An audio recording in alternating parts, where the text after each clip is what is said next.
Hello বন্ধুরা, চলে এলাম তোমাদের জন্য আরও একটা নতুন রেসিপি নিয়ে। আমার আজকের রেসিপি একদম অনুষ্ঠান বাড়ির স্টাইলে পেঁপের চাটনি। তো দেখো, পেঁপের চাটনিটা বানানোর জন্য আমি প্রথমে এখানে একটা পেঁপে নিয়ে নিয়েছি।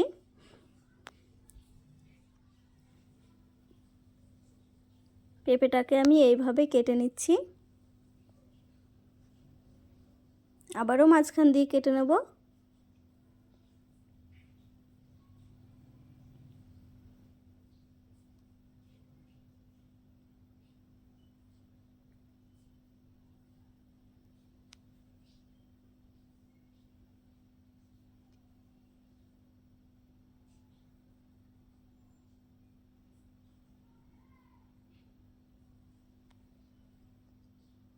এইভাবে আমি সবগুলো কেটে নিলাম। এবার খোসা ছাড়িয়ে নেব।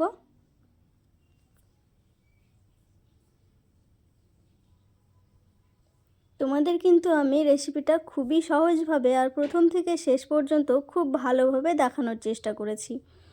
অবশ্যই তোমাদের এই ভিডিওটা অনেক উপকারে আসবে।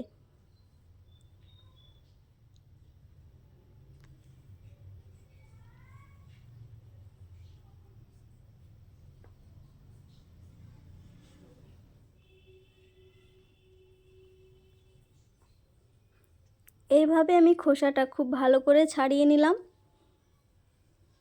এবার পেঁপের ভেতরটাও আমি একটা ছুরির সাহায্যে এইভাবে সুন্দর করে পরিষ্কার করে নিচ্ছি, যাতে কোনো প্রকার বীজ না থাকে।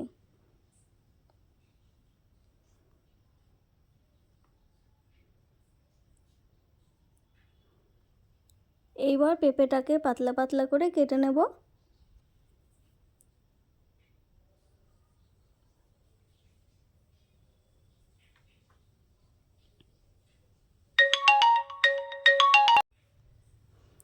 এইভাবে ছুরির সাহায্যে আমি পেঁপেটাকে কেটে নিচ্ছি।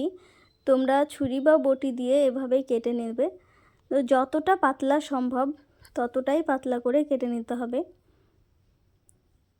দেখো, আমি কিন্তু পাতলা পাতলা করে কেটে নিয়েছি। পেঁপেটা যত পাতলা হবে চাটনিটা কিন্তু ততই ভালো হবে। তো এইভাবে আমি সবগুলো কেটে নেব।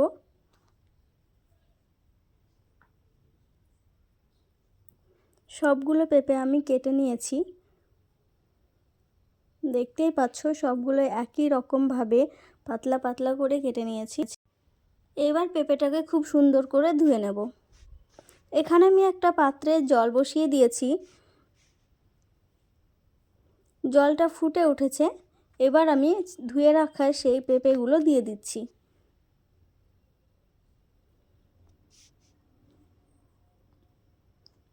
এবার ঢাকা দিয়ে দেব।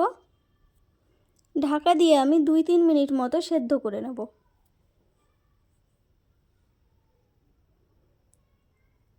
ঢাকা তুলে তোমাদের দেখাচ্ছি।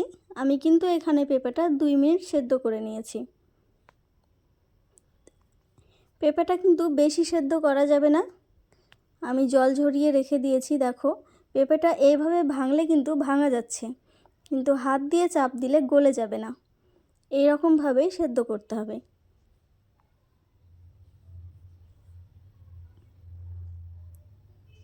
এবার আরেকটা পাত্রে আমি একটা বাটিতে 1 বাটি চিনি দিয়ে দিলাম। আর 1 বাটি চিনির জন্য এখানে 1.5 বাটি জল দিয়ে দেব।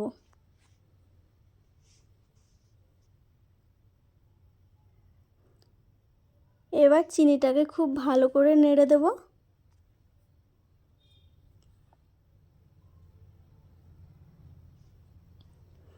এবার ঢাকা দিয়ে দেব যতক্ষণ না ফুটে ওঠে।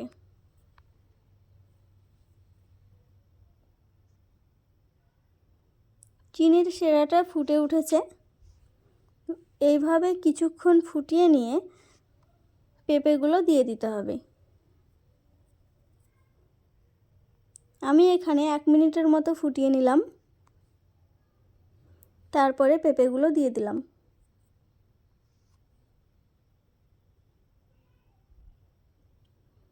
পেঁপেগুলো দিয়েও আমি আরও 2 মিনিট ফুটিয়ে নেব।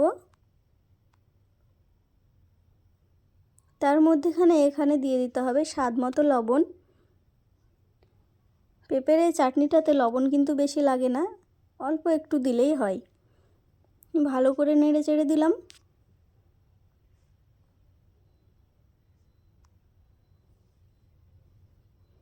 এইভাবে আমি কিছুক্ষণ ফুটিয়ে নিলাম আর ভালো করে নেড়ে দিলাম। এবার আমি উপর থেকে কিছুটা কাজু দিয়ে দিলাম আর কিছুটা কিশমিশ দিয়ে দিলাম। কাজু কিশমিশটা তোমরা ইচ্ছে হলে দিতে পারো, না ইচ্ছে হলে না দিতে পারো। এবার দিয়ে দিলাম লেবুর রস। আমি এখানে অর্ধেকটা লেবুর রস দিয়েছি। আবারও ভালো করে নাড়াচাড়া করে ফুটিয়ে নেব। এভাবে আরও কিছুক্ষণ ফুটিয়ে নিয়ে এরকম একটু রস থাকা অবস্থায় নামিয়ে নিতে হবে। তো আমার হয়ে গেছে, এবার আমি নামিয়ে নেব। এই যে পাতলা রসটা আছে এটা কিন্তু ঠান্ডা হয়ে গেলে ঘন হয়ে যাবে আর অনেকটাই কিন্তু শুষে নেবে। তো দেখতেই পাচ্ছ আমার চাটনিটা কতটা সুন্দর হয়েছে, একেবারেই কিন্তু অনুষ্ঠান বাড়ির মতোই হয়েছে। তো ভিডিওটা তোমাদের কেমন লাগলো? যদি ভালো লাগে লাইক কমেন্ট শেয়ার করে দিও।